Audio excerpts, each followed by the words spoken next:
Hello, I'm Emma Hammett. I'm the founder and CEO of First Aid for Pets.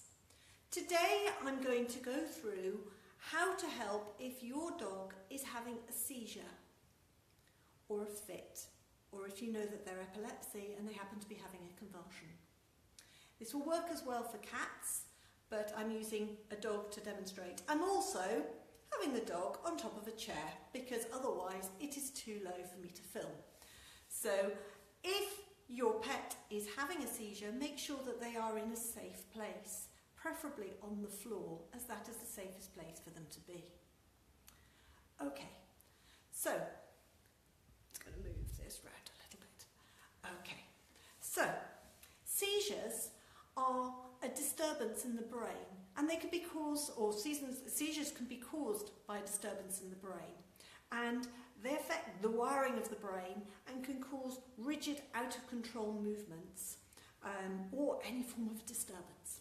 And what tends to happen, or what tends to cause them, is something like a severe head injury, a reduction in oxygen to the brain, which can be an extreme of temperature. So if they are suffering from heat stroke, that can cause them to have seizures. Poisoning, any medication that can cause seizures, all different things. And a diagnosis of epilepsy is made when it's seizures and we don't know exactly why they're happening. So seizures occur and it's caused by a disruption in the brain. Controlling seizures in pets is possible, but it's not easy. They will require medication, and they will require a lot of support, and you will need your vet to help. So you will need a lot of veterinary support if your dog has been diagnosed with epilepsy. Okay, so if you find that your pet is behaving oddly, maybe they will start with a sort of trembling sensation, and then maybe it may turn into uncontrolled shaking. What you need to do is make sure that they are safe.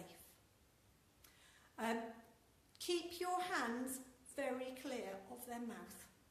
This is the same for humans having a seizure as well, because they will clamp down without meaning to. So they are unaware of what's happening, they are having a seizure, and the best way to treat a pet having a seizure is to keep everything as calm as you possibly can. Dim down the lights, keep noise to a minimum, and time the seizure.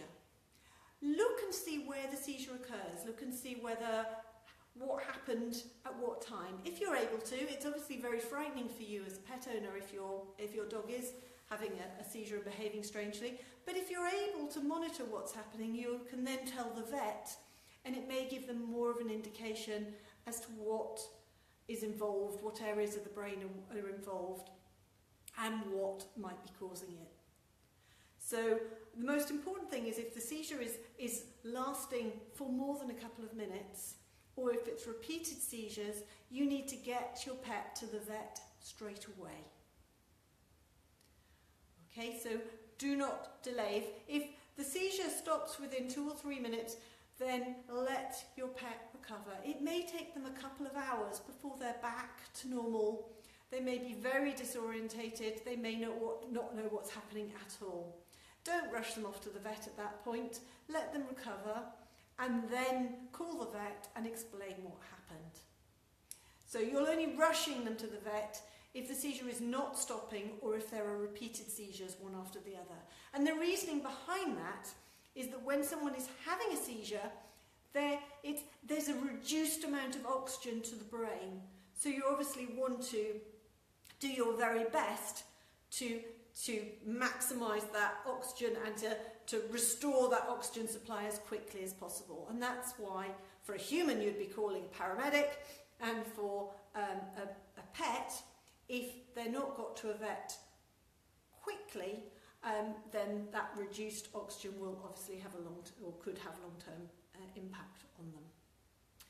When they are having their seizure, it may be that they are salivating and that some of that saliva is blood stained, and that could be because they've bitten their tongue. There's nothing you can do at the moment, but again, the vet will sort that out later. They may also urinate and defecate as well whilst they're having the seizure. That is perfectly normal, but it's obviously just something to consider. And if your pet is having repeated seizures, you might like to put something under them whilst they're having a seizure. So that is what to do if they're having a seizure, and then obviously refer them to the vet immediately, and if or afterwards, after they've had the seizure. And if you're aware of things that can cause seizures, like potential poisons, which we'll cover on another Facebook Live, keep them well out of reach to prevent your pet coming into contact with them. Prevention's always the best if you are able to do so. And likewise, if it's hot, prevent your pet from getting heat stroke. And again, we'll cover that on another Facebook Live. So that's me, Emma Hammett. I'm the founder of First Aid for Pets, and I'm also the author of First Aid for Dogs, which is available on Amazon, looking like this. Thank you very much. There are loads of free resources on our website, and we look forward to you joining one of our online courses or our practical courses in the future. Thanks. Bye.